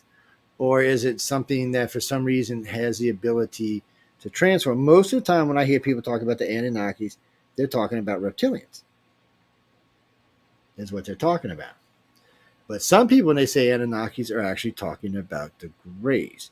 And then, of course, some people are actually talking about the human type alien. So I get to the point with that where I'm like, okay, whatever y'all want to believe, I don't care. Obviously, it means alien is what I think. It just means alien. Okay. Which alien it is, I guess it depends, because we know the human aliens were the founders of Samaria. That's who The human. Can you explain that to me, human please? type aliens or aliens on average. They're about they're about 7.5 feet to 8 feet tall. They generally weigh in somewhere around 500 pounds. They look a lot like us. If you're looking straight on like this, they look just like us. They're same proportion. They're a little bigger across the shoulders, bigger through the chest, but their arms are the right length for their bodies. Their legs are the right big. They got 6 fingers, 6 toes. They do look a lot like us, except if you look at them sideways like this, their head goes about this much further back than ours do, and it's about this. And it's their heads are Well, aren't wider they like called this. giants? Weren't they called giants? No, not them. They were actually real giants. What they said David slew was upwards of 12 foot. That's a giant. Well, these guys are 7 or 8 feet. So for the little people back in the day, which averaged around 5'10", they were pretty. I mean, 4'10", were pretty big, but they were supposed to be bigger than that. The giants were supposed to be, or the Nephilim were supposed to be the children of God, and that were the children of God had interbred with the humans, and that's what created the Nephilim, or vice versa. I'm sorry. But all of this changes with a lot of different beliefs. People believe different ways, so they change the way they look at this. All I know for sure is the Sumerians did what they did, and then the reptilians intervened on behalf of us. They didn't like us being a slave race. Either they didn't like us being a slave race, or they just wanted to piss the human aliens off, whichever one y'all want to believe, because it could be either one. But the reptilians do consider us family. It's one of the reasons they take males and females and do whatever they want sexually with them, because they consider us family. They have a hierarchy. So if you were abducted by, say, the blue reptilians with gills, then that's the family you're part of, and alpha male and alpha female has the right to take you, do what they want with you, and put you back. That's part of their right as being alphas. Okay. It's just part of society. But for the most part, they have one religion. They have great big library cities. People talk about these great dome cities underwater that you can put your hand on these balls and think, and whatever you think about will come up. They're huge, huge libraries. They talk about their home world, which is way out on the other side of the galaxy. It's not Draco. Draco is a colony, just like Earth is a colony. They're way further out than that. And they've when they talk, they don't talk like they've got 8 or 9 planets. They talk like they've got 100 or more. And they're an old race that's been around for a long, long time, and they've colonized a lot of places.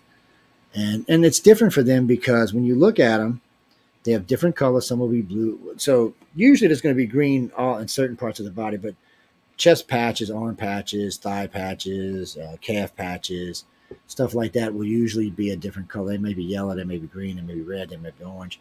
But the colors basically represent a family. Also, some will have wings, some will have gills. There's 9 or 10 different designs of them. Mm-hmm. Nobody knows if it was genetically done or if that's how they evolved on their planet, but they're all related. They're not disrelated. They're all related to each other. That's not saying every reptilian in the universe is related, but these are all related to each other. Okay, same technologies. So from doing the show with Jenny on into Chasing Prophecy, and I've been hearing that the Queen of England, she was reptilians. They were reptilians over there in England. But the way people talked about the reptilians with them, that they were a bad race. And I'm hearing you saying that the reptilians are a good race. Well, no one said the reptilians were a bad race until the time of Christ.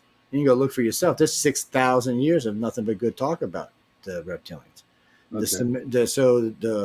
The only one even back in the day that thought they were a little bit off was the Sumerians. But even the Sumerians agree that they're not a hostile, mean, vicious race. That's not who they were. The Dogon have nothing but great things to say about the Numos. Even the Egyptians do. The Mesoamericans, whether it's the Aztecs, the Incans, the Mayans, the Toltecs, doesn't matter. They all talk good. Kublai Kai is the bringer of life, the bearer of goodness. And it's not the only one. I mean, so when you look at the Egyptians, the evil people were the humans. The reptilians were not, or the serpents were not. But the humans were evil. Same thing with Samaria, same thing with the Mesoamericans.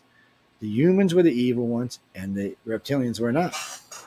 And actually, and most of the time, when they showed reptilians, a lot of times they showed them like flower-headed snake gods. I don't know what the hell that was. Hmm. I don't know if it's just a representation or whatever it may be. But Kublai is the sun god. So it's much more complicated. So not until the birth of Christ did we start seeing humans being talked about into a negative way. Okay. So you can look all before that, all you're going to see is good stuff. Even if it doesn't really matter where you look, even in Africa, you're going to just see good stuff. After that, you started seeing the reptilians were evil. Well, if that's true, that means all humans are evil. Because we all have a reptilian section in our brain, and we know that's not true. This is quite interesting. And if they're the ones that gave us sentience, not the human aliens didn't give us sentience, they made us a slave race. The reptilians gave us sentience. They're the ones that brought us to light. They're the ones that woke us up. They're the ones that gave us true life and extended our lives by simply interbreeding their DNA with ours. Mm-hmm. So really, who is the evil one? So it was a really good campaign after Christ was born to make the reptilians look bad, but it's just the Christians, went off, and, the Christians went on their crusades around the world, and anything that wasn't Christian was bad. Okay. Unfortunately, that's just the way it went. And, it's not by Christians. I was a Christian. I'm not hating on y'all. It's just, it was part of the religion to convert. And when you were in the Mesoamerican world, those, of course, believed the reptilians were good, and y'all, of course, thought they were bad. Same thing in the Middle East. It was easy in Europe, but when you got in the Middle East, and then you got in South America, and you got into Africa, the world looked at things differently. Right.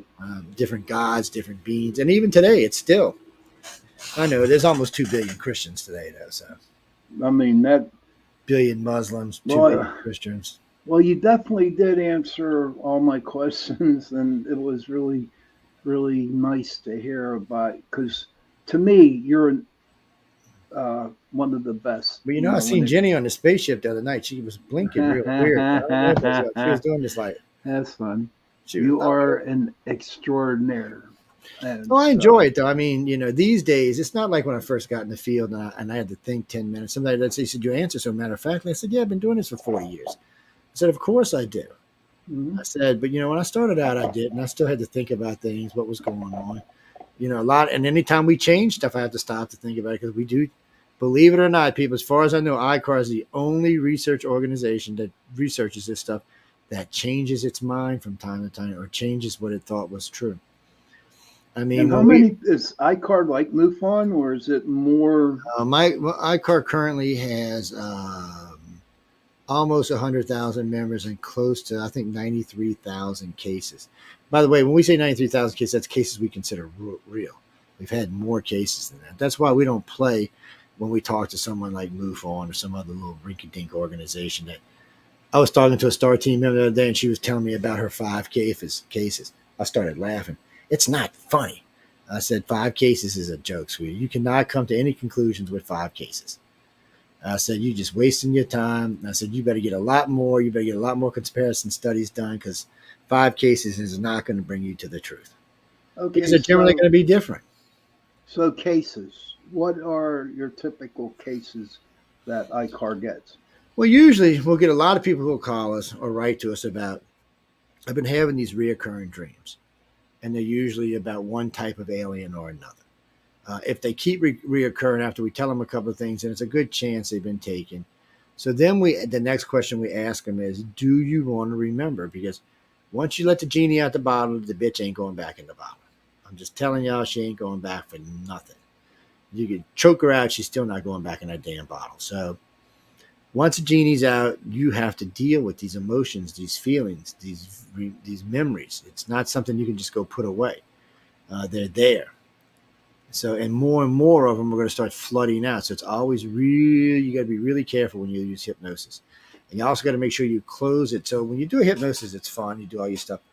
But make sure the hypnotist closes out, because even I sometimes will forget to close it.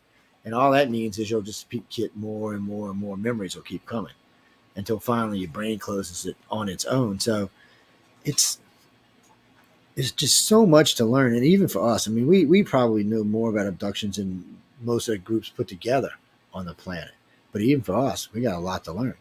Every day, we're learning something new. It's like the blood type study. We had no idea about any of that. And it was for something else. It was to help us find contactees. That's what it was originally designed for, to see if aliens had a particular blood they would like so we could target people who were that blood type. Okay. We didn't really think, we thought it was going to be like O positive or A positive because that's the big ones on the planet, but that's not what it turned out to be. It turned out to be the O negative, right? Yeah, so about 65% of all abductees have Rh negative. Out of that, about half of those have O negative. So it tells you something. But what's really weird is about 55% of those contactees have green or blue eyes. So it shows you there's something about this mutation that's important to them. Or maybe I said that wrong. It's important to us. Okay. It's showing us something, you know. It's showing that there's a mutation in us that maybe down the line we'll be able to use for something other than just pretty eyes and a universal donor. Rh negative people are definitely different. Their personalities are different. Oh, yeah. Don't ask me why. It's not in my field, but you can go check it out for yourself. They're definitely a different kind of breed. Huh. Well, you know, when you look at humans, you know we're different. There's groups of different people on the planet. And we never really know because a lot of people says it's your astro sign that determines how you're different. And you know what? In some cases, that's true. I have found certain types of people fall into their sign, what their sign means fairly regularly. Not all, but a lot. You mean me? No, I was born on the cusp. No. I was born on the cusp of Capricorn and Aquarius. Oh, Are you talking to somebody on your computer? Yeah, I got the messages up while we're talking. Okay. It's that is, you know what? Why don't you put your name and your name, not your address, your name and location? Clarice, well, yeah, Clarice, Los Angeles. I kind of thought that when I seen your name. Okay, so you want to say hi to Shawn? He's sexy, single too. He's single. You know, my job is to marry his ass off and let him have 4 or 5 more children before he bites the big one. Yeah, 5, 6. He's plenty young enough for 6 kids. Yeah. Hey, listen. He'd be like me with no hair afterwards, but still. No, I got no hair. No, I'm working on 6 kids, you won't have none. Hey, so thank you for talking all about the UFOs and the aliens. Now, the last half hour of the show, my friend, you're from New Orleans. Well, actually, you're from what? Mississippi, right? But no, I'm from New Orleans. I'm from New Orleans. I live in Mississippi, but I'm from New Orleans. Yeah. You're from New Orleans. Mm-hmm. Tell us all about the shady stuff that happens down there. It was funny because before the show came on, I saw a thing on New Orleans vampires. They have lots of those. So they have ghosts that pickpocket you. Huh? They got ghosts that pickpocket you. They'll pickpocket your wallet or your purse. The ghost will. Okay. I was just so a friend of mine was just on, acquaintance of mine was just on. They're doing a conference, I think, down in Florida. And we were talking about different things in the quarter and the Vucare and stuff like that. And we got to talking about these people who were talking about their wallets were getting lifted, but there was no one around. So the ghosty demons were lift. I don't know what the ghosties. I guess they were going to get a cocktail down the street or something. I don't know. But they were pickpocketing. I'd like to know where all them wallets and purses went. You know, there's a big stash of money somewhere. Wow. I've heard it a few times. I never heard of that before. More stuff I hear like when you're walking between the cathedral and where they used to sell the slaves and hang the slaves. You see a lot of different types of ghosts. So sometimes you might see some young women walking with them big Bella dresses, you know, walking along, doing their thing, talking and giggling and cutting up. Sometimes you'll see soldiers. Sometimes you'll see people walking slaves. And what they've done is, so the cathedral's right here, they put a line of tables for these different clubs and bars and restaurants out there so that when you're sitting out there at 2, because, you know, it's open 24 hours most of the time. So you'll be sitting out there at 2, 3, 4 o'clock in the morning having a cocktail or having something to eat. No telling what you're going to see. And it's all around the cathedral, anywhere around the cathedral, because they did all kind of stuff. And then in the front of the cathedral is where the table rappers and readers are up in the front. There's a lot of tarot that gets read there at 2, 3 o'clock in the morning. So you can get your tarot cards read in front of St. Louis Cathedral in the French Quarter at 2 in the morning if you want to. That's an experience in itself. Well, yeah, because no telling what ghost is looking over your shoulder while you're getting your cards read. Have you ever felt the presence of a ghost around you when you were Many times. The quarter is lots of people died in the quarter. So I tell people, if you really want to get the full experience and you're one of those uptight people, have a couple of cocktails, then walk the quarter. No, don't get sloppy drunk or anything because you're going to miss the effect. No. The reason I say that, if you're like a paranormal person, you don't have to because your senses are already beyond. But for the average person who doesn't know how to get that, to grab that sense to look for something, usually if you get a light buzz, it'll come on by itself. And you'll start noticing things that you would not normally notice. And there's lots of stuff to notice down there. It's a freaky place. There's lots of scary stuff down there. So the rumor has it that the vampires like to walk around early in the morning and just grab people and suck some blood so they can catch a buzz. And they don't kill you or nothing. They just suck some blood and then they go on about their business. Yeah. You mean where they suck it at? Yeah. Oh, yeah. Well, Anne Rice wrote about it. It's in one of her books.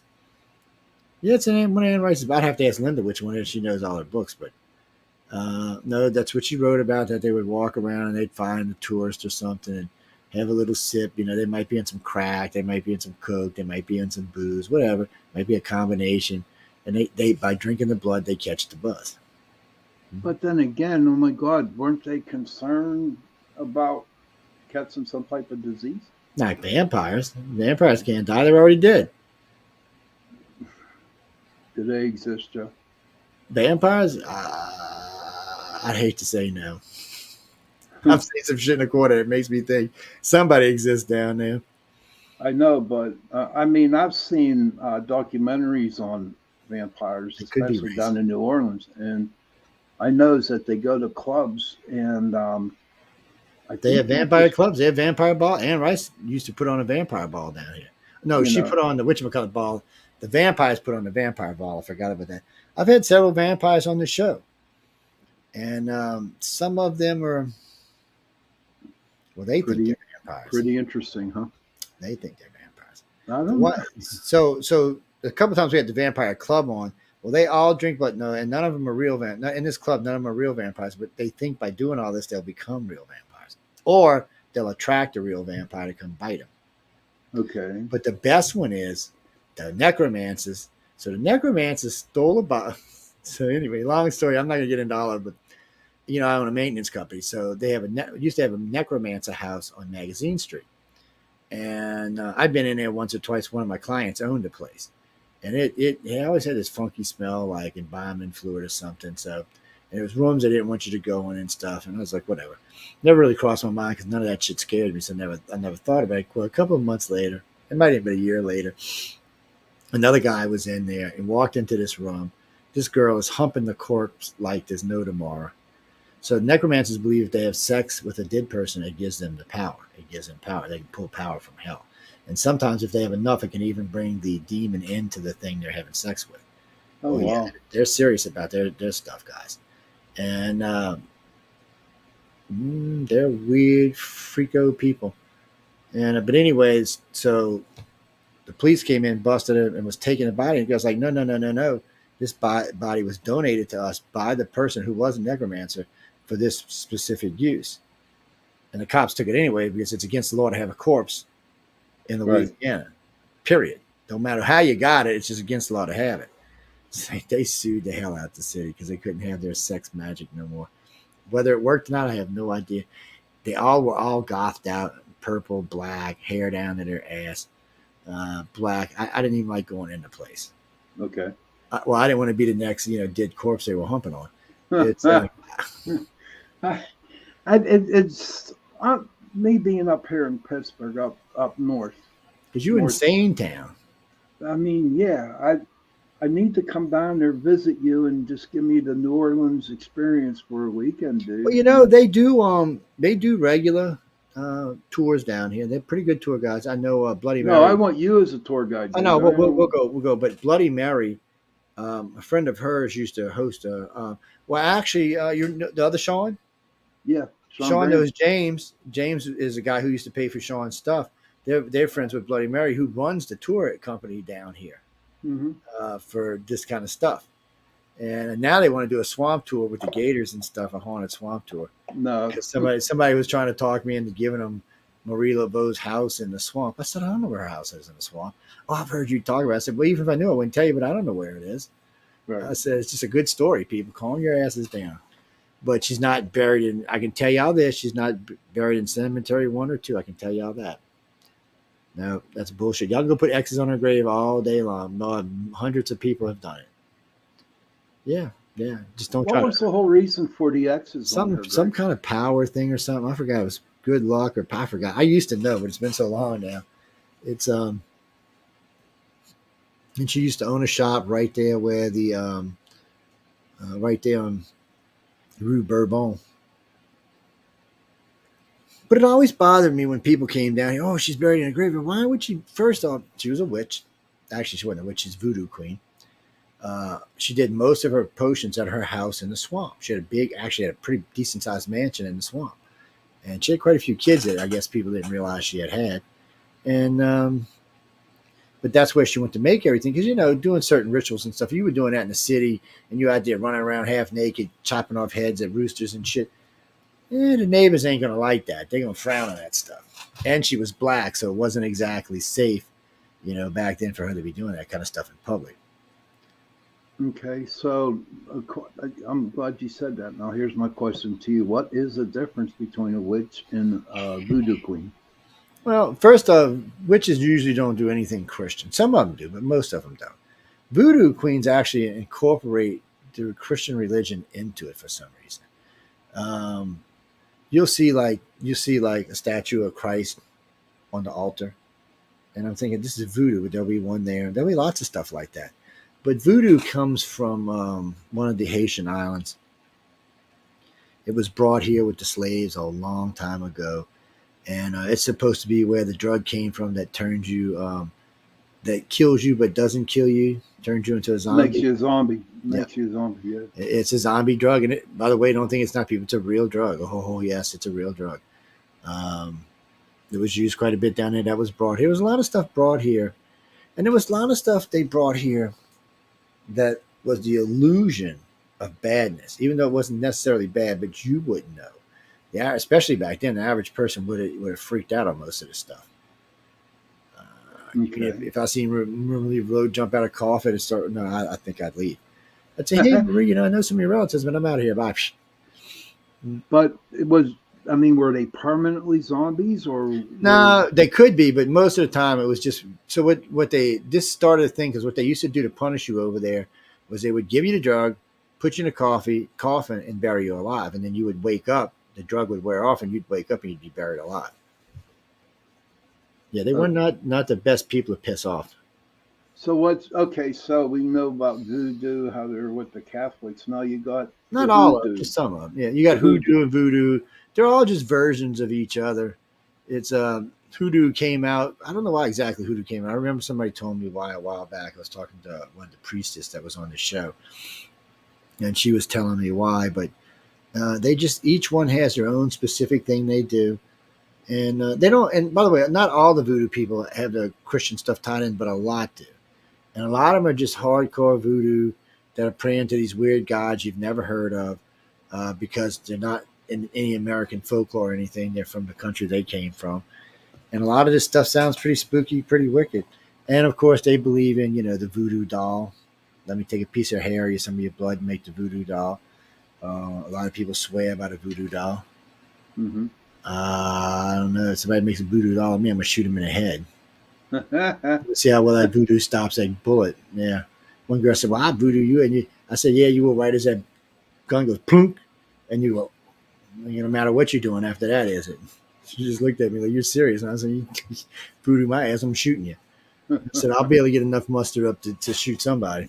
So down there in New Orleans, a lot of people who live down there or who reside down in New Orleans really are okay with the voodoo and the hoodoo. Yeah, it's just part of the city. Because up where I'm at, man, you mentioned voodoo, you mentioned hoodoo. It's the devil shit, and you're going to hell, and it's all freaking scary. And I'm thinking, no, it can't be. You know, it can't be. And that's the way I look at it. I mean, I don't. It's well, people just want to make it scarier than it is. I'll get back in my ear thing. What's that, Jack? No, I mean, and some of it can be scary, but I think for the most part, that's what it's about. It's about scare and control through fear. And I think that's really what most of that's about. It's just about control through fear by scaring you enough that you do what they ask you to do or showing you stuff. Because, I mean, if somebody turned you into a zombie and buried you alive and left you there for a day and then come and dug you up, I think you'd do whatever they asked you to do. So it wouldn't happen again. So, I mean, it's just stuff like that is reinforces stuff. Or when they do that and you see someone dead and then the next day you see them alive again, or you see them in a half of a trance walking around somewhere all stoned out white and stuff.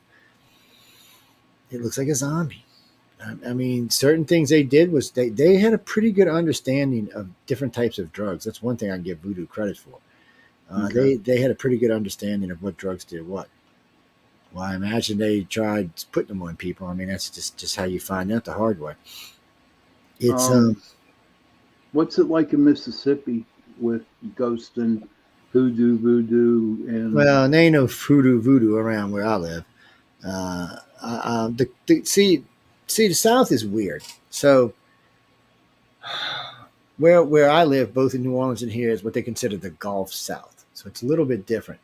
We consider ourselves one state, all the way from about Houston, Texas, all the way down to about Tampa. We really just consider that one state. It's all pretty much the same. It's a Gulf Coast. Everybody pretty much acts the same, lives the same. But the majority of people living there are usually not going to be from the state it's there. So like in Mississippi along the Gulf Coast, the majority of people here are not from Mississippi. About a third of them are. The casinos bring a lot more different people down here. Same thing in New Orleans since Katrina, only about half the population's native. And you see that along the Gulf. So it makes, first off, it's a much bigger mix of people. So there's less chances for racism and stuff like that. People are less likely to do that kind of stuff. There's a lot more money along those areas. So there's better jobs. So it's a different place. Now, you get to Mississippi from Jackson up. I don't care what color you are. Don't stop in any small towns unless it's a tourist town. Because if you do, they're going to mess with you. They're going to be like, who are you? What are you doing in my town? Really? They don't care what color you are. You come down there and you said you were from Pennsylvania, you're going to spend a night in jail probably. It's or they're going to search your car or something. They're funny, man. Really? So yeah, so if it's a little town, it's their town, not yours. Now there are some towns, we call them tourist towns, where they've set it up where you can eat and spend the night and stuff. Those are tourist towns for tourists who from the coast or wherever who want to go riding around through the state. That's fine. All the rest of them little towns, not even little towns, Jackson. So Jackson, Mississippi is the capital. It's in between. It's 3 hours from New Orleans, 3 hours from Memphis. It's kind of screwed. So you want to go party, you go to New Orleans, you go to Memphis. Why you want to go to Jackson? Jackson's 70% black. Even the black people don't want to be there. They want to be somewhere else. They said the town's extremely racist. Even though they control the town, it's still extremely racist. And then the towns around it, if you're not from those towns, they're going to ask you, what are you doing here? Matter of fact, I always tell people when you're driving through and you're not familiar, stop off an interstate. Don't go wandering through somebody's little town because you're going to probably get stopped. They're going to say, what are you doing here? I mean, come on. I was driving through Texas and I got stopped because I had New York plates. Okay. Got stopped and searched, people, because I had New York plates. And it was weird because when I told the cop, he's bullshit me going on and told me why he stopped, blah, blah, blah. And he started searching my car. I said, you know I'm from New Orleans, right? I'm not from New York. And he looked at me like, wait, what? I said, yeah, why are you looking at my license? This is a rental. And after that, he wanted to change his idea, but he'd already started what he was doing. So I was like, but no, man, they see them yellow tags. Boy, if you're coming from somewhere out west or Colorado and you're driving foreign tags, ooh, they going to stop you, especially like Wichita, Texas. They going to stop you. They don't care. They'll come up with an excuse. They'll say, oh, well, you were doing 76 and a 75, even though they know that wouldn't hold up in court. They use it as an excuse. They write a warning ticket. So if there's nothing in your car, they'll just write you a warning ticket saying, you were speeding. No, actually, I wasn't. But you don't want to argue with a bunch of rednecks in the middle of Texas because you're going to go to jail. Yeah, or else get killed. Yeah, well, they probably won't kill you. Wichita's a little bit bigger, but Amarillo, places like that, these are big towns. But still, they don't like people who are not Texans. And they can tell you're not Texan because you don't talk like a Texan. Right. Well, I'm from New Orleans, so it's a little bit different. They can tell. Oh hell, I'm from So Pittsburgh, and we have our own accent up they're here. going to be So, going. We're going to send these Yankees to the grave. Actually, for some reason, they don't consider Pittsburgh Yankees. I don't know why. what? They don't. I don't know why. They do consider Philadelphia and anybody who lives in I New will tell York you, or why, New my friend. Jersey. I will tell you why, and I believe this with my whole heart. And people will fight me tooth and nail for this, but Pittsburgh is actually the gateway to the Midwest. And maybe that's what it is because I mean they don't really do now. They do I'm consider them serious. freaking Chicagians. Really, Chicagians aren't considered Yankees either. They're just considered asshole Chicagians, is what they're. No, really, that's how they look at them. Ohio, they consider Ohio part of the South. Matter of fact, we're even bringing Ohio into SEC football.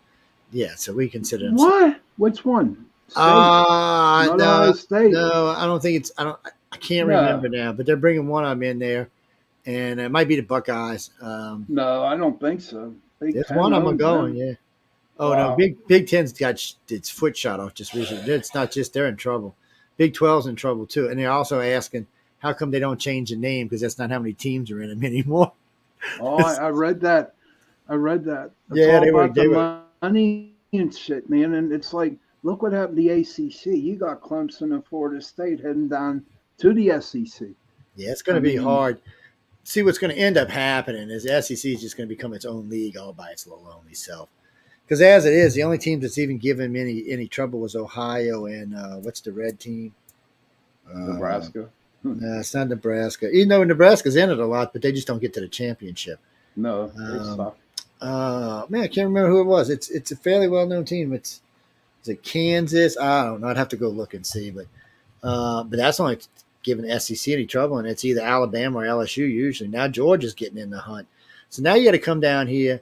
So you're going to come down here as a team to get in the SEC, and we're not going to have the South and the West anymore. We're just going to have the SEC, and you're going to have to play yourself through this in order to get into the playoffs. And what's not going to be fair for the SEC is the rest of the country is going to have an easy. If you're a really good team, you'll probably rule your league. Down here. It's not going to be like that. Right. Just Georgia, LSU, and Alabama alone is going to be a freaking nightmare, man.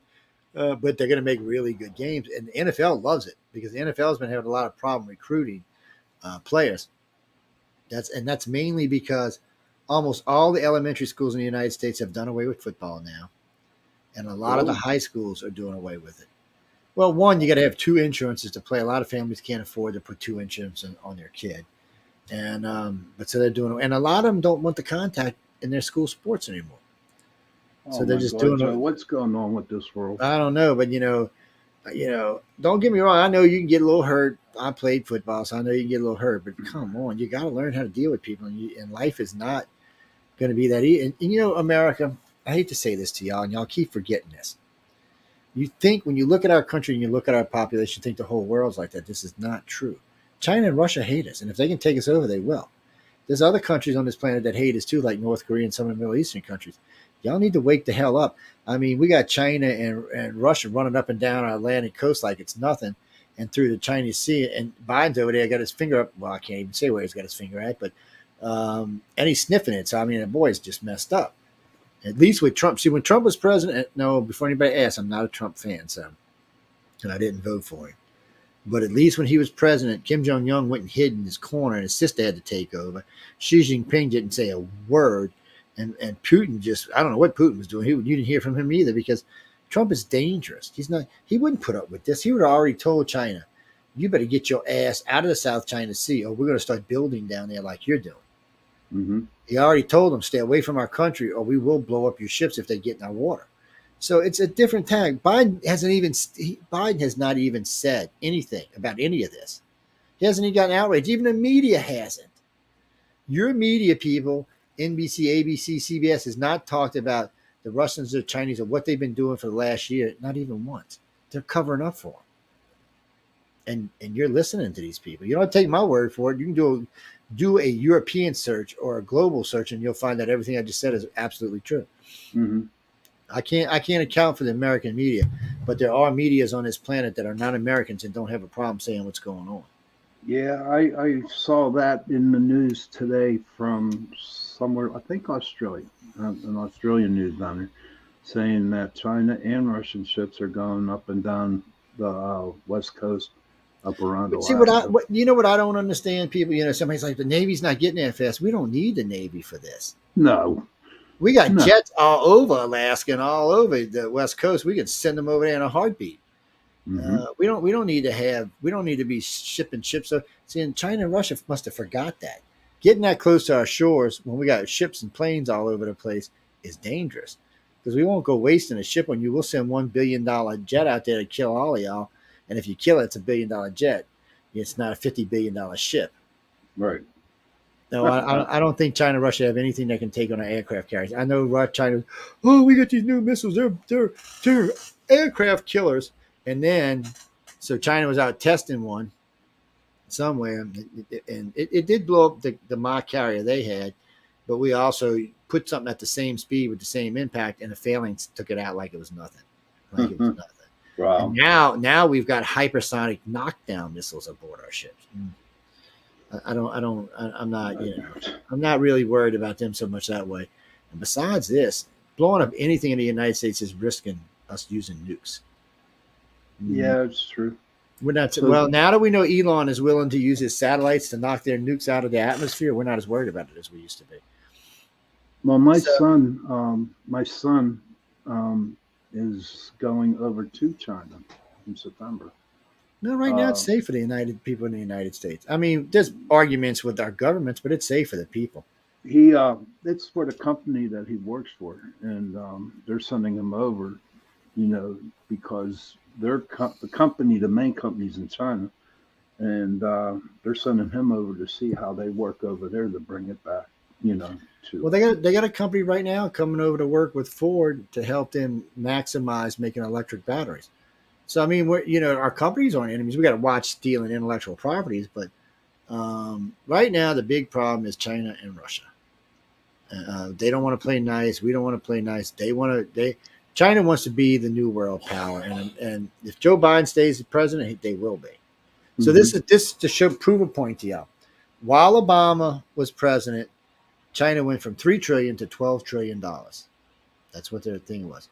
So it was growing pretty good. When Trump took over, they actually went down $2 trillion and have not been able to come up since. Now that Trump's gone, they're starting to make their way back up again. So liberals don't care, people. They don't care about you. They don't care about their country. They've never been about protecting the United States ever. They don't really care about the citizens. And y'all don't have to take my word for it because look at what's going on with China. No self-respecting Republican president would let that happen. We'd have already put a stop to this. Look what was going on with the South China Sea when Trump was thing. Trump said, "Yeah, take a shot at it, see what happens." China pulled back all of its stuff. Biden's in there expanding because Biden's a coward and he's bought and paid for. I have no doubt that Biden is bought and paid for by the Chinese. What I don't understand is why Congress hasn't asked him to take a polygraph. Put him on come a on, spot. I would put he him on a would have spot. to go. He would have to go through permission from the FBI, CIA, NCIS.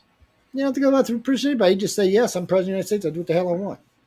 I don't know. I just It's like one of these things, somebody's asked me yesterday, or is Trump going to try to get these out fast, or is he going to wait till after he's elected? He has two options. He can stretch this out past the election, and if he wins, you can't indict a sitting president. And by the time he's out of president, the statute of limitations, all this shit would be gone. So that's one way of doing it. Or if he thinks he can win, or he can tie it up in the Supreme Court, then it'll be gone when he becomes president. okay. So Well, here's it doesn't my matter thing. what happens. Is understand this, people. Now it doesn't matter how guilty they find Trump. In the end, everything we're talking about here will go in front of the Supreme Court, and they will overturn it. So in the long run, you're not going to get Trump. This is just a distraction so that Joe Biden has a chance because his numbers are so low right now. He doesn't have a prayer in hell of winning. He Okay. cannot beat. And what I don't understand, this tells you something too. So Trump was trailing behind Joe by 20 points, just like he was with Hillary until they started with the Russian stuff, and then he passed Hillary up. So the first set of indictments come out in New York. He was 30 points behind Biden. It brought him up almost 12 points. Mm-hmm. Okay. Second set of indictments come out. brings him up another 12 points. The third set that just came out, so you got to understand he's been indicted 3 times for over 70 different things. Right now, he is neck and neck, which means that not only are Republicans voting, but independents have to be siding with him. Okay, and then just think he's still got all that crap going down in Georgia next week, trying to get him on racketeering. Come on, Yeah. that Caesar's pulling shit out of her butt. So if I was him and I won, I would go after every individual, because all of this is politically motivated. Most of this is not true. The stuff in New York I read, most of it's out of date, so I don't even know it's being tried. And secondly, none of it has anything to do with anything.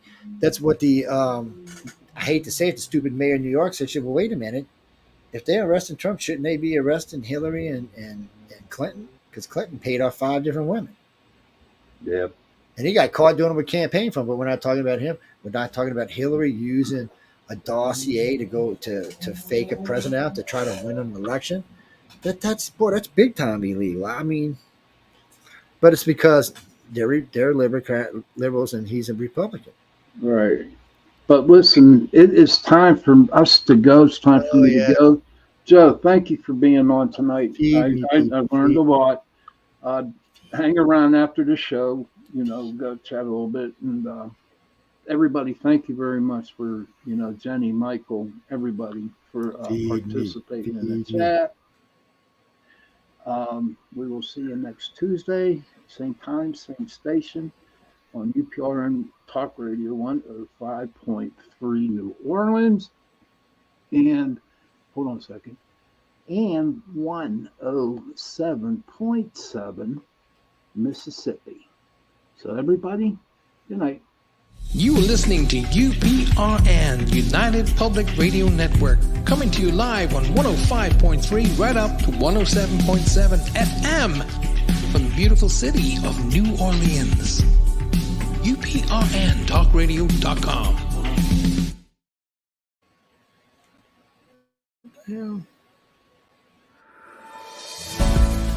Looking for stories that are fresh and new? Dark fantasy, humor, space exploration, time travel, cyberpunk, alternate history, and more. They're in the L. Ron Hubbard Presents Writers of the Future anthology. From 24 award-winning authors and illustrators, plus art and writing tips and bonus stories. L. Ron Hubbard Presents Writers of the Future. Buy your copy at galaxypress.com, Amazon, or wherever books are sold.